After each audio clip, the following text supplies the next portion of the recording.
Hello, thanks for joining us. This is Nationwide. I'm Ruth Aguele. Welcome. You can follow this news broadcast live on our website. It's nta.ng/live and all other of our social media platforms displayed on the screen right now. Justice Olukayode Ariwola has been sworn in as the acting Chief Justice of Nigeria. President Muhammadu Buhari performed the ceremony following the sudden resignation of the substantive Chief Justice of Nigeria, Justice Ibrahim Tanko Muhammad, on health grounds. The brief but colorful ceremony was witnessed in solidarity by several justices of the Supreme Court. And let's bring you follow-up to that story. The 21st Chief Justice of Nigeria and Chairman of the National Judicial Council, Justice Ibrahim Tanko Muhammad, has resigned, as you have known. Justice Muhammad resigned his appointment on health grounds. Well, how much do you know about him? Delia Tobi will tell us more. The 21st Chief Justice of Nigeria, Justice Ibrahim Tanko Muhammad, who hails from Dogowa in Geade local government area of Bauchi State, was born on December 31, 1953. After his primary and post-primary education, Justice Tanko Muhammad proceeded to Ahmadu Bello University Zaria, where he bagged LLB degree in Islamic law in 1980. Tanko Muhammad was called to Nigerian bar in 1981. The same year, he graduated from the Nigerian Law School and began his legal career in 1982. The 21st Chief Justice of Nigeria obtained his LLM in 1985 and PhD in law from the same university in 1998. Having served in various positions as a judicial officer, Justice Muhammad was elevated to the Court of Appeal bench in 1993. He was on the bench of the Court of Appeal till 2006, and on 7th January 2006, he was elevated to the Supreme Court bench. Justice Ibrahim Tanko Muhammad took over in acting capacity as the Chief Justice of Nigeria on 25th January 2019. His emergence followed the resignation of Justice Walter Onoge. Justice Ibrahim Tanko Muhammad took over in substantive capacity as the Chief Justice of Nigeria on 11th July 2019, following the recommendation of National Judicial Council. Therefore, decision on the bench must be embraced when the doctor of the Code of Conduct of the legal officers is detailed. Consequently, as you all precisely than every vice which will bring the judicial into disrepute. The judiciary as a representative must lead by example. Before his resignation, there had been administrative communications among the justices of the Supreme Court containing various allegations, the record which Justice Ibrahim Tanko Muhammad set straight in his reply. In Abuja, Dele Atumbi, NTA News.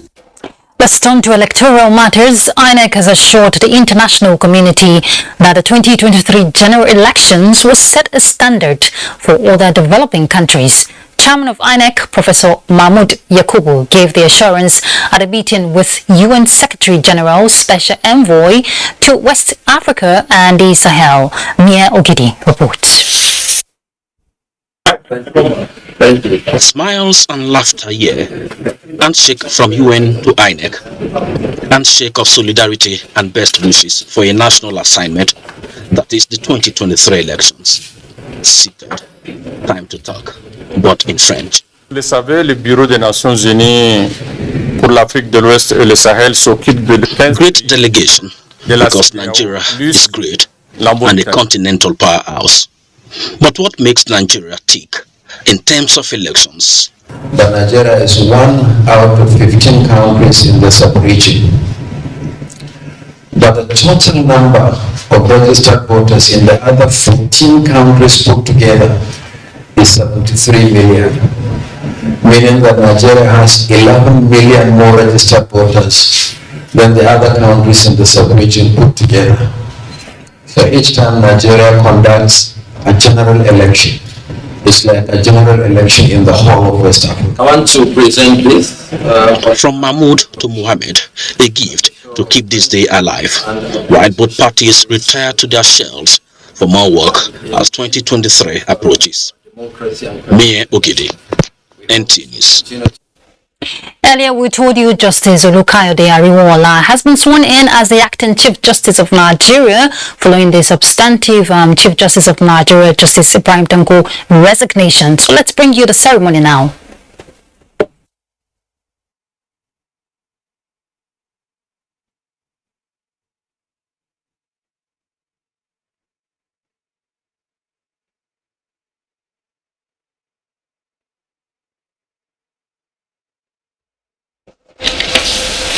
Alright, we'll definitely bring you a full package in subsequent bulletins.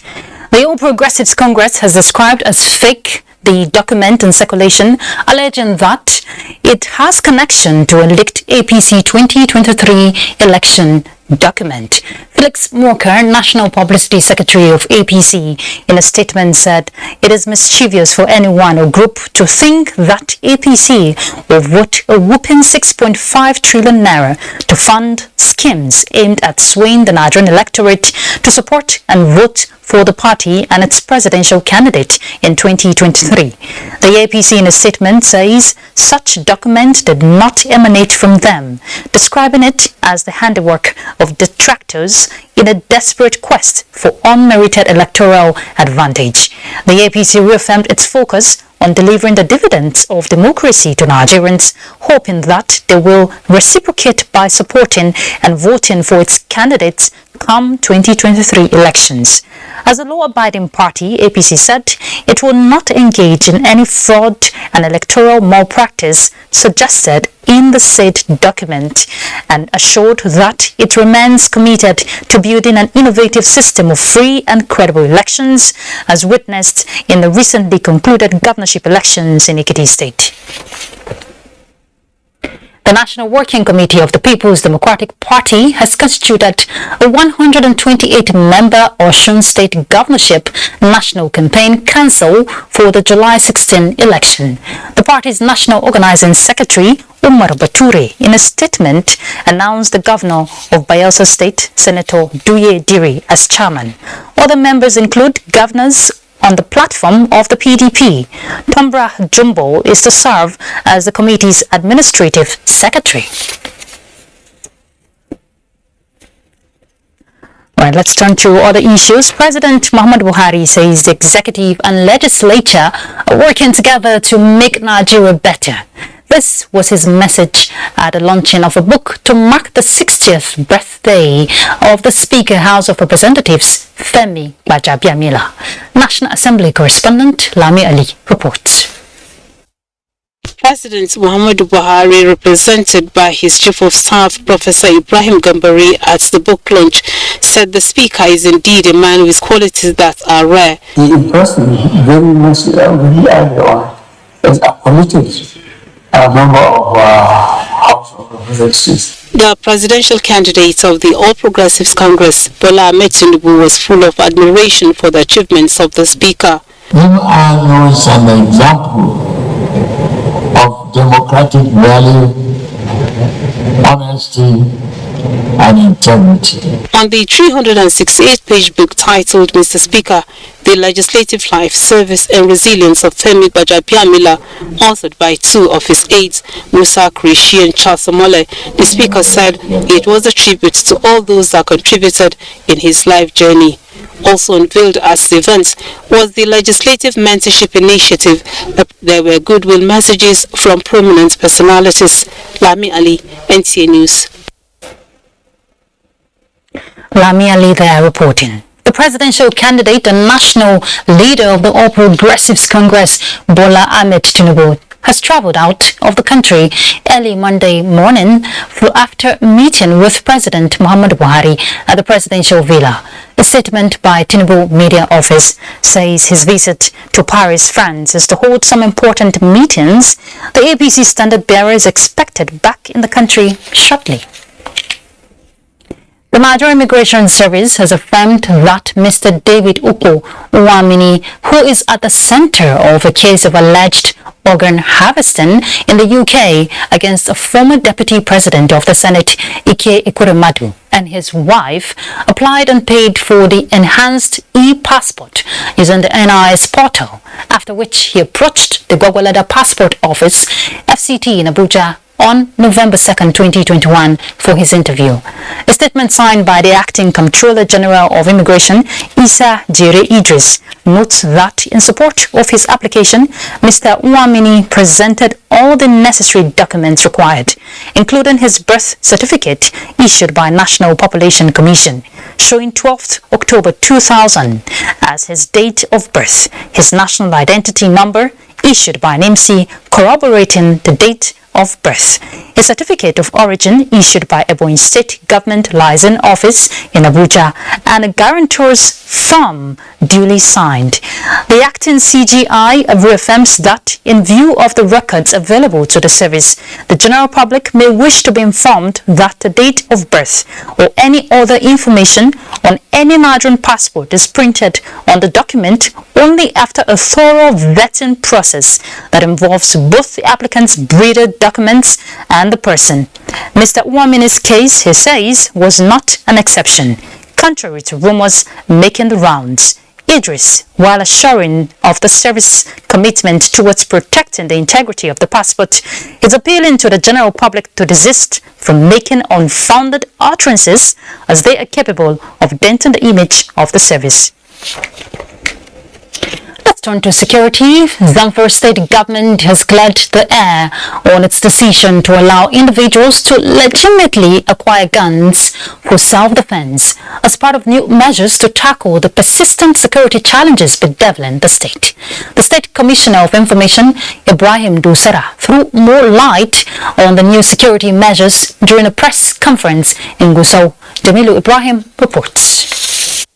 The recent escalation of deadly attacks by terrorists on communities across Zamfara state has resulted in monumental loss of lives and destruction of property, including a police outpost in Bukhim local government area of the state. The terrorists have also within the past few days abducted a number of persons and displaced many others, especially women and children.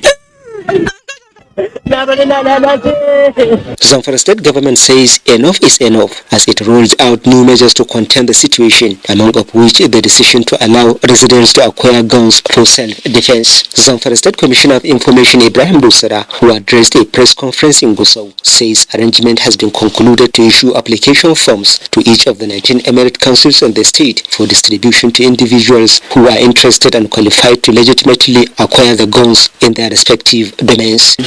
The state government is making consultations with the with the presidency and the high security command in the country with a view to obtaining permission for the Inspector General of Police to grant license to people wishing or who qualify to possess such lawful weapons to be used in defending themselves. Dosara, who was flanked by the State Commissioner for Security and Home Affairs DIG Mamman Safi, said the state government has also approved the recruitment of additional community protection guards in each of the 19 emirates of the state. Zamfara state government has also announced a ban on riding of motorcycles at the immediate closure of all markets in Mada, Urumuri and Wunaka districts of Gusau local government area, as well as Birni Endo to Emirate in Safi local government area of the state, among other security measures. In Gusau, Jamilu Ibrahim, NTA. In a related development, in response to the recent call by the Zamfara State Governor Bello Mohammed for citizens to acquire licensed arms for self-defense, the Chief of Defense Staff, General Lucky Rabo, described it as inappropriate, noting that only the President and Commander-in-Chief of the Armed Forces can authorize the use of firearms. The Chief of the Defense Staff stressed this at the commencement of Exercise Grand National with War Colleges. Defense correspondent Ismail Musa reports. Just like most African countries, insecurity is ravaging different parts of Nigeria. Insurgency in the northeast, banditry in the northwest and north central, while secessionist movement is truncating socio-economic activities in parts of south-south. These complex and evolving emerging threats, amplified by the influx of illegal small and light weapons in the hands of non-state actors, tend to exceed the scope of a single service in the armed forces. I am quite optimistic that the conduct of this joint training exercise would provide the participants and the armed forces of Nigeria personnel the prospects of enhancing cooperation and interoperability between the operational and strategic levels of military operations. The joint training exercise will enhance the capability of the participants to operate across the full spectrum of joint military operations. I sought to know what is the security implication of the recent call by the Zamfara state governor for people to acquire registered and licensed guns to defend themselves. The Constitution gives the right and the powers to the Commander-in-Chief for the use of the armed forces. I do not also think that the governor has the powers to instruct the Commissioner of Police to issue licenses, because the Commissioner of Police does not have the powers to issue licenses. The Chief of Defense Staff enjoined the public to cooperate with security agencies in the ongoing drive to stem criminality across the country. From the National Defense College in Abuja, Ismail Musa, NTA News. Earlier, I told you we'll bring you the swearing-in ceremony in a subsequent bulletin talking about the acting Chief Justice of Nigeria. Well, fortunately, we have that report ready.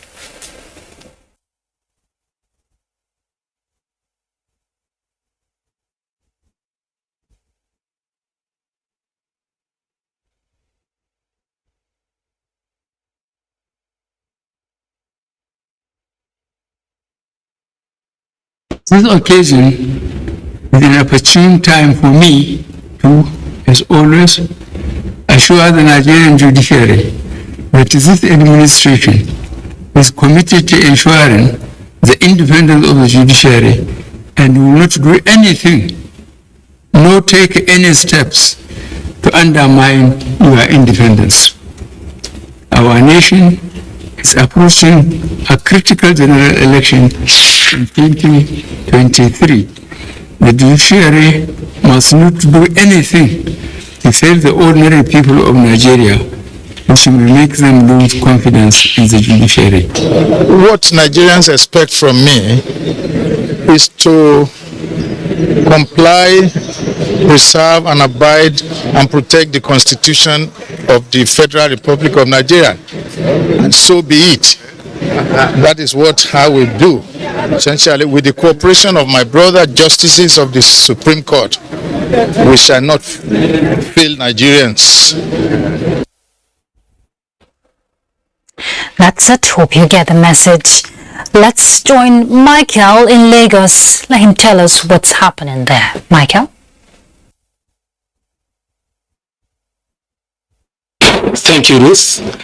Generating innovative ideas and getting governments and industry policymakers to implement preferred solutions is key to achieving greater and better Nigeria.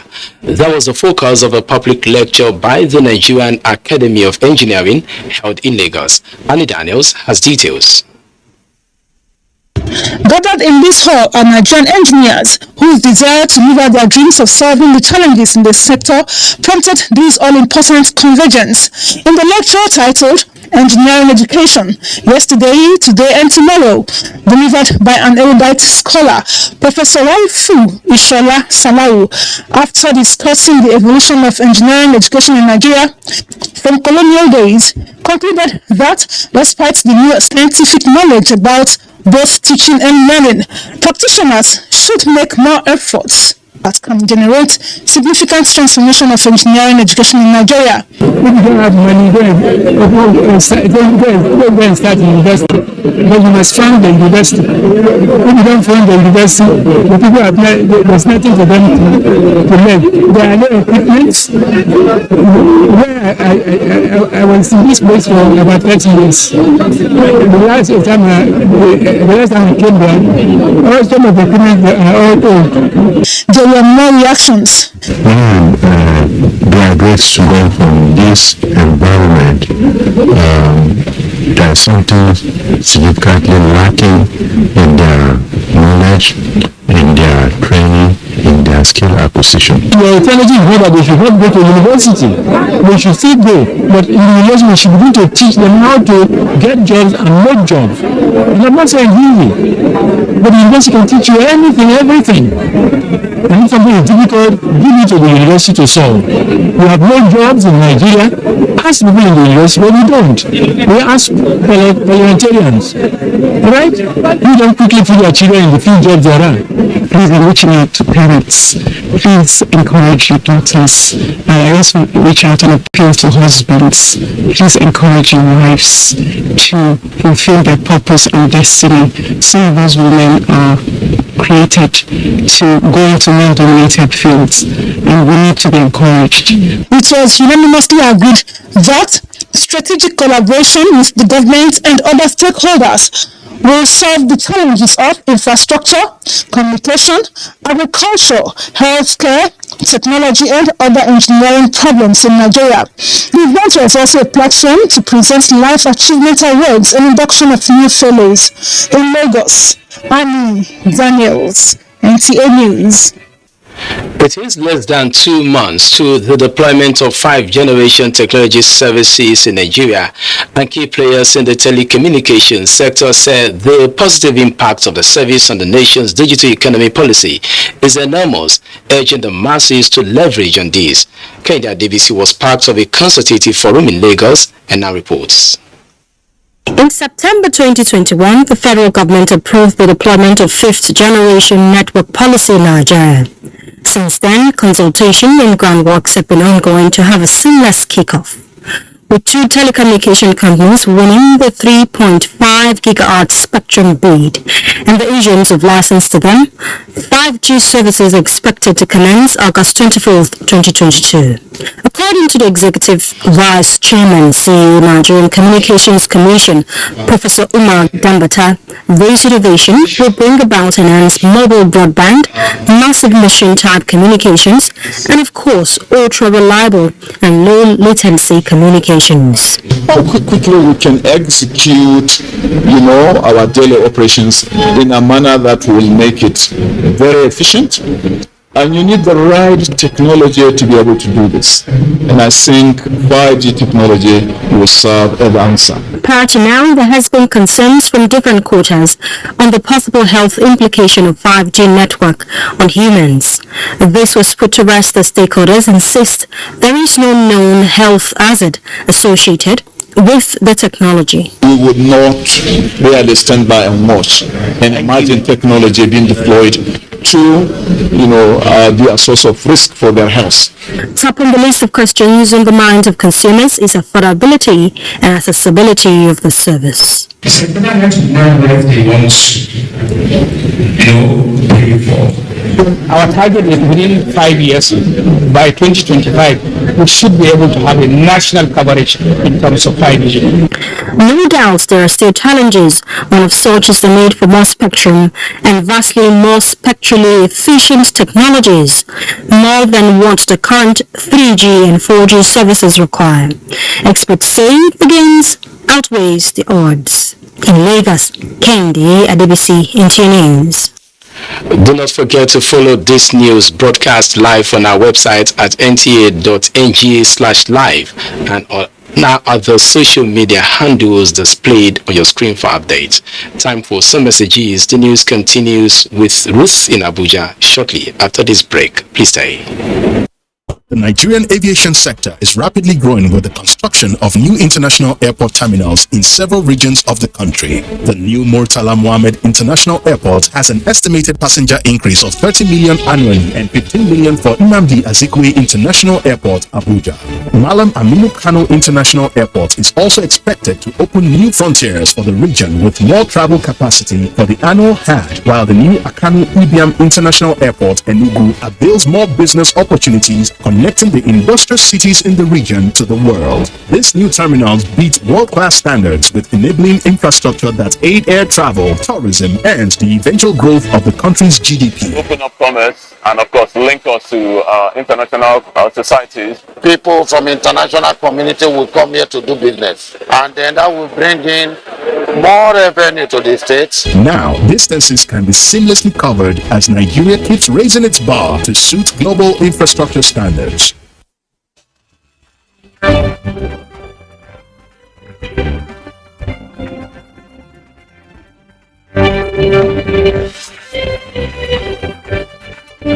Hoping that their educational deprivation is not the end of the day.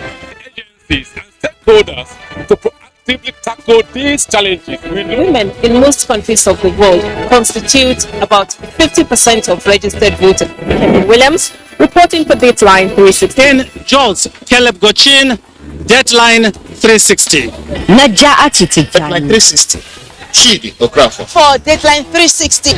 In Lagos, Michael Olaleye. Reporting for Deadline 360. I am Omosola Omojola. Thanks for tuning in.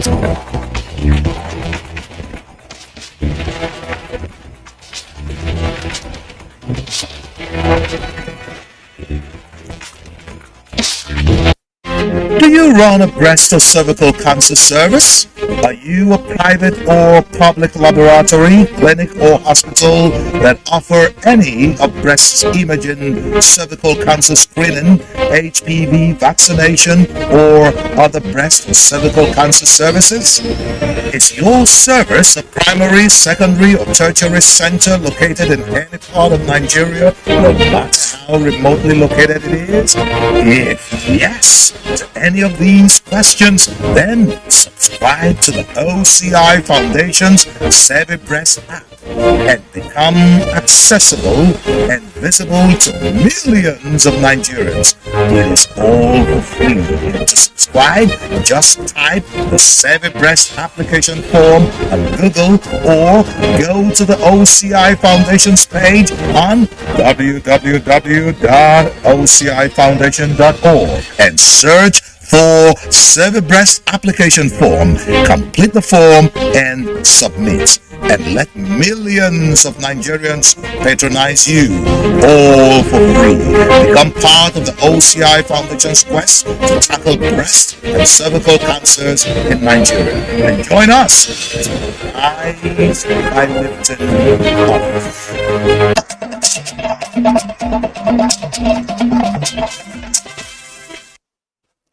Welcome back. The Commonwealth of Nations has been challenged to strengthen multilateral engagements in order to help African countries overcome challenges of security, poverty, corruption, and epileptic power supply. Guest on NT's Good Morning Nigeria specifically called for strategic partnership between Nigeria and influential countries in the Commonwealth to fast-track national growth and development. Lydia Sampson will tell us more about that. Guest noted that various sessions at Shogom 2022 point to the need to walk the talk beyond paper resolutions. One of the things that happened in Kigali was that some young people were giving awards, startups. There was a Nigerian lady. She runs a company called Salubata.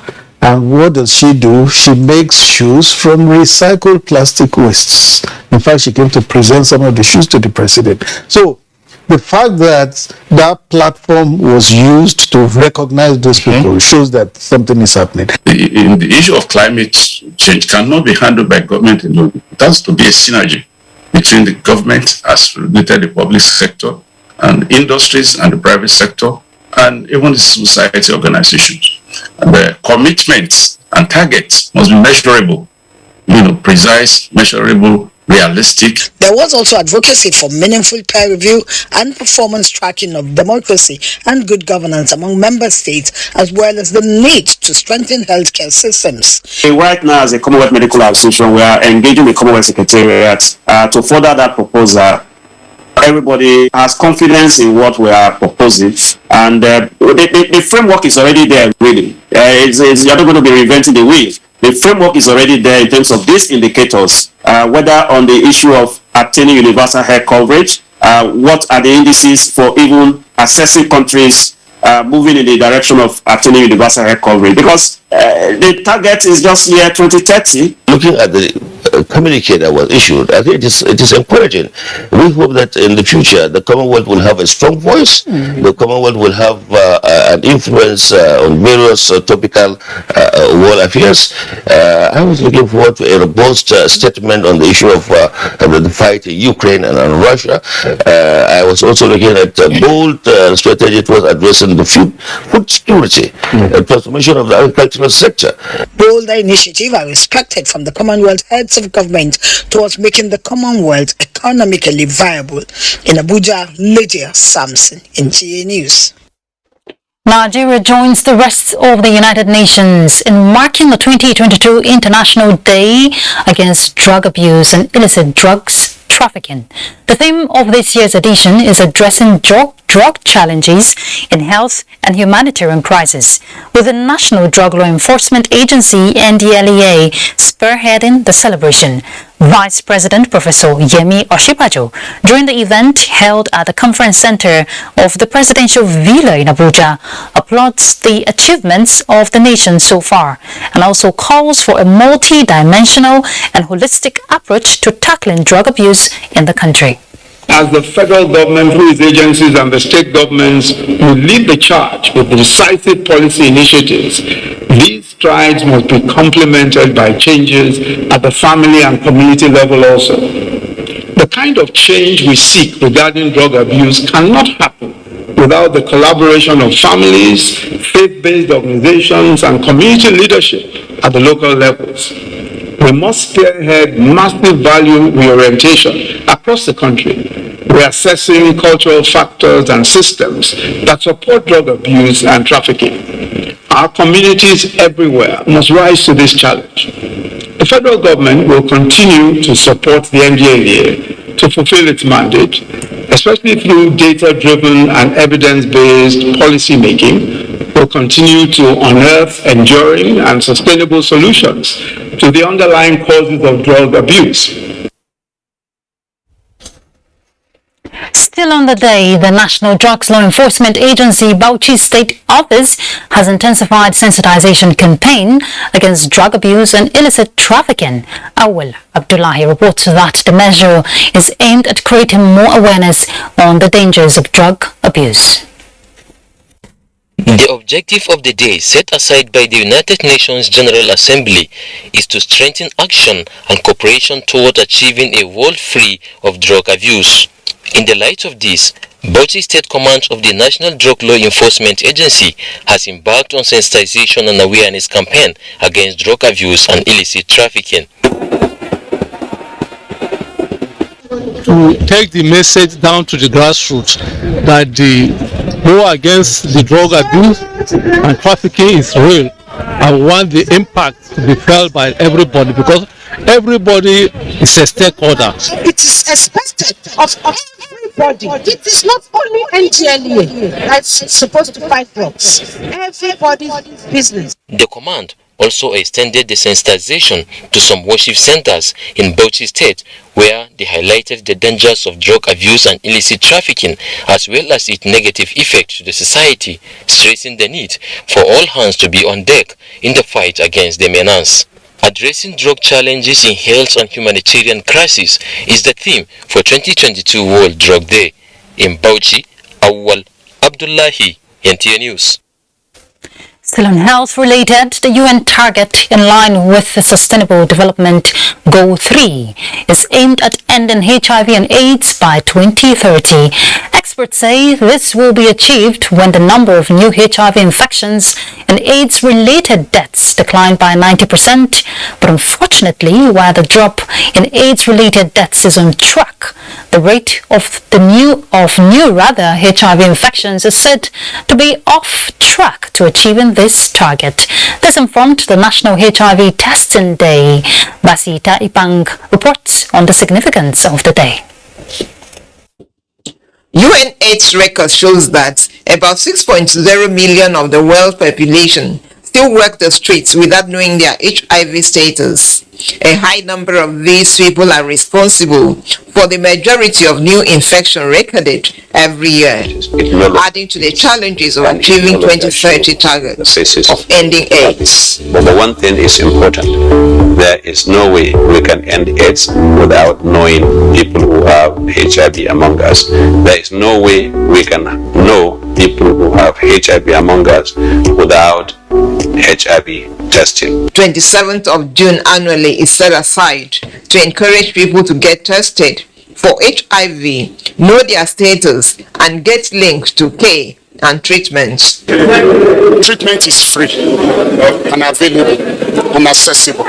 So the next step, once you find out your status, that you are positive, is to access the free test, free treatment that is available everywhere. What are the options to know one's HIV status? Facilities where HIV services are given and demand for HIV testing free of charge. You can also demand for self-test kits, which are now available. This will give you opportunity to test yourself, to know your HIV status in the comfort of your room. Especially for my pet group, which is adolescents and young people that are into a lot of risky behavior and yet do not want to come out in the open because of stigma, discrimination, lack of access, so many things. Now have the tools in their hands. HIV testing, experts say it's self-care, and taking the test is your care. Know your status today. Stay healthy, protect your loved ones, and stop the spread. Basi Taipan, NTA News. The federal government is striving to avoid a repeat of failure in the water, sanitation and hygiene wash sector as the SDG's 2030 target draws closer. However, despite various policies and programs at the federal level, attainment of these goals looks like a distant dream going by activities at the state levels. Musbahuddin Wahab reports. Central Ogbia Regional Water Supply Scheme inaugurated with fanfare and handed over to Bayelsa State government in 2016. Wow. Just a year later, the facility intended to serve about 14 communities and part of Yenagua with potable water came under lock and key. A 6 billion naira investment by the federal government, not a dime put in by the state government, only for them to run the scheme. We went and commissioned the scheme way back in 2016. Go and see the situation today. It's been vandalized. They can't even hire a security personnel to safeguard the infrastructure that That is one of the instances that came to mind as Water Resources Minister vented his frustration about the attitude of some subnational governments towards federal-state partnership in fixing the wash sector. And the recently released data in the WASH National Outcome Routine Mapping, WASH-NOM 2021, confirms the slow-paced progress in water supply and sanitation. An estimated 48 million people are still practicing open defecation, which has serious negative health and security implications for Nigerians. The challenges ahead are profound. Only 10% of Nigerians have access to combined water, sanitation and hygiene services. The level of access to water, sanitation, hygiene in the country is still not on track to achieve the SDG 6.1 or 6.2. Apart from increase in population and the COVID-19 slowdown, the other reason again is not far-fetched. Despite all the advocacy we're doing, many states are still lagging behind. They have not embraced this program as we would want them to. Competition is on for the first state to complete the cycle of statewide open defecation-free status, but performance in some states still leaves much to be desired. The entire wash sector will not be able to meet the sustainable development goals without a concerted effort by the state government to commensurate the efforts that we are making at federal level. So, going by the centrality of water and sanitation to other sectors in the sustainable development agenda, key players say it will require a renewed vigor to clean the mess and quench the thirst of a yearning population in Nigeria. In Abuja, Musbal and Wahab, NT News. Anambra State Governor Professor Chukuma Soludo marks 100 days in office. In a broadcast to mark the day, he promised to deal decisively with criminals and ensure justice is delivered to victims. Idem Kalu reports that the governor expressed his administration's resolve to make the state the center of economic attraction despite the meager resources. Highlighting his achievements under the 5 pillars of his administration, which include security, economic transformation, and social agenda, governance, rule of law, and environment towards a clean and planned sustainable cities, the governor noted that his administration declared zero tolerance for criminality, poverty, and drug abuse, inaugurated Truth, Justice and Peace Committee to find lasting peace in Anambra and Southeast region, as the curfew of motorcycles, tricycles, and shuttle buses in 8 local government areas will be lifted in no distant time. We have launched the campaign to mobilize our people to take back our state from criminals and head-on systematic and comprehensive attack on insecurity to restore law and order. The governor noted that his government declared emergency on roads and traffic as over 220 kilometers of road will soon be flagged off for construction. On technology, the governor noted that the National Information Technology Development Agency will soon be launching Innovation Center in Oka, as there will be availability of public Wi-Fi in some select public areas. It means that the state can't afford any waste of any sort. Only expenditures that are absolutely imperative will be undertaken in our quest to ensure that every penny is devoted to give maximum value. Reiterating his resolve to ensure that local government funds are deployed to address developmental issues at the grassroots, the governor also highlighted on the adoption of regenerative agricultural system, power, health, welfare of pensioners, rehabilitation of water facilities, employment, among others. From the Governor's Lodge, Amobia, Ndem Kalo, NTA News. All right, let's go on another break. We're back shortly, so stay tuned. Ever-busy ancient city of Onitsha is a commercial hub with millions of commuters seamlessly linking other states daily for business, leisure, and other purposes. To upscale its road network, the construction of a 1.6-kilometer-long second Niger bridge, including a 10.3-kilometer highway furnished with other infrastructure, has been in motion by the federal government. This project will ease congestion on the existing 56-year-old Onitsha bridge and boost the economic capacity of the state as it easily connects to other parts of the country. The completion of the world-class second Niger bridge Onitsha will be one of the many proud moments of the state, its people, Nigerians, and foreign investors. Onitsha, which hosts the largest market in Africa, is geared up to boast of an impressive road network. Once again, these moments are made alive by the federal government, and it is deserving of all the applause.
Welcome back. The Rivers State government is set to deliver a state-of-the-art facility law school. This is as the Chairman, Council of Legal Education, Emeka Ngige SAN, described the Dr. Nabo Graham Douglas campus of the Nigerian Law School in Port Harcourt as the mother of all campuses of the Nigerian Law School in the country. Ogedi Inyekwere reports that the chairman of the Council of Legal Education stated this in Port Harcourt at an inspection visit to the Port Harcourt campus of the Nigerian Law School, led by Governor Nyesom Wike. This appears to be the final round of inspection of the Dr. Nebo Graham Douglas campus of the Nigerian Law School, as finishing touches are being put to the different parts of the buildings and installations. This became evident as Governor Wike and some members of the management of Council of Legal Education and other top legal luminaries went on tour of the various facilities of the campus. The chairman of Council of Legal Education, Emeka Ngige SAN, is amazed that Governor Wike has made it a one-year promise kept.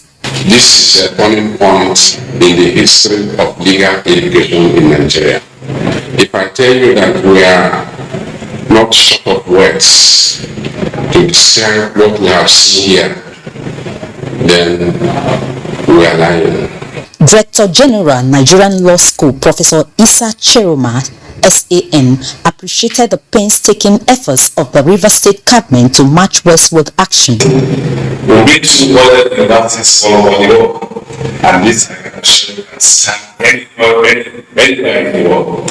For Governor Nyesom Wike, is not just about citing the institution and the state, but also working towards making it the toast of all campuses in the country. Hence, the handing over of certificates of occupancy of some adjoining property acquired by the River State government for the law school to enable it to generate revenue for the running and sustainability of the facilities in the campus. The facilities inspected include the lecture halls, hostel blocks, moot court, sick bay, the service area, and the power generating house, as well as the residential quarters for the lecturers opposite Hotel Presidential, Port Harcourt. In Port Harcourt, Ogedi Inyekwere, NTA.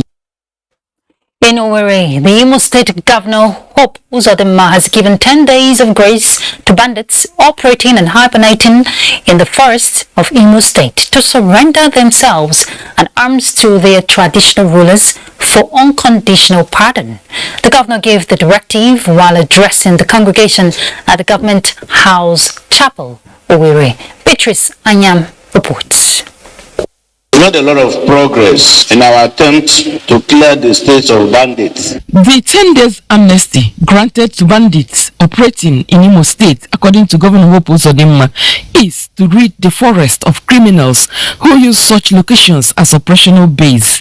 He discloses that the state government has procured the necessary equipment for bombardment of the forest, hence the need for the bandits to take advantage of the window of unconditional pardon open to them to surrender and get integrated in the society. We're taking delivery of so many military equipment meant to be used to flush out in our forests and bushes all unknown gunmen and bandits.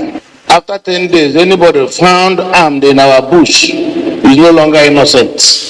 The governor notes that Imo State will be hosting the annual Army Day celebration from June 30 to July 6, 2022, and that no fewer than 10,000 military personnel drawn from the Army, Navy, Air Force and the police will be in attendance, while President Muhammadu Buhari is expected to declare the event open. Mr. President will be coming to Imo State on 12th and 13th of July to commission Owerri Olu Road and Owerri Okigwe Road.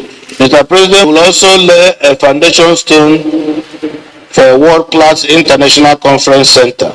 The governor thanked the people of the state for their continued support to his administration. In Owerri, Beatrice Anyam, NTN. What is the offense of Catholic priests? This is the question on the lips of religious leaders as two priests were killed yesterday in Edo and Kaduna State.